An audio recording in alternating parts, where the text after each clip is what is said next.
Maligayang pagbabalik mga kaibigan, magandang umaga po sa inyo ngayong araw ng Lunes. Latest weather update tayo, January 29, 2024. Pero bago tayo magpatuloy, pa-like and subscribe naman po, and always pa-hit ng notification bell para ma-notify ko po kayo mamaya sa lagay ng ating panahon. So mga kaibigan, uulitin ko at pangungunahan ko na po kayo. Wala pong bagyo ngayon na binabantayan sa loob po ng Philippine Area of Responsibility.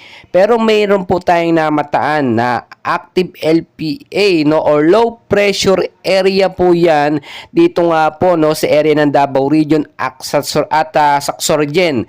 Mag-ingat po tayo dyan dahil bandang hapon po posible po tayong makaranas ng maulap na panahon at posibleng magkaroon ng light rains to heavy rainfall nga po dahil nga po dito sa sinasabi natin na active low pressure area. Mag-ingat sa posibleng pagbabaha, gayon din sa mga landslide prone area. Pero kung titignan nyo mabuti, yung area lamang po na yan sa Davao Region ang sinasabi natin na posible or merong active LPA. Sa ilang bahagi po ng ating bansa tulad na lang po sa Cagayan Valley, Cordillera Administrative Region, Aurora, Quezon, Bicol Region, Eastern Visayas at Caraga, wala po diyang active LPA. Apektado po yan ng northeast monsoon, maulap na panahon ng mararanasan sa hapon. Pero mainit sa umaga at sa gabi. Wala namang significant impact pero mag-ingat na rin po tayo sa sama ng panahon. Sa Metro Manila naman mga kaibigan at ilang bahagi ng ating bansa, mainit ang mararanasan na panahon sa umaga at sa tanghali.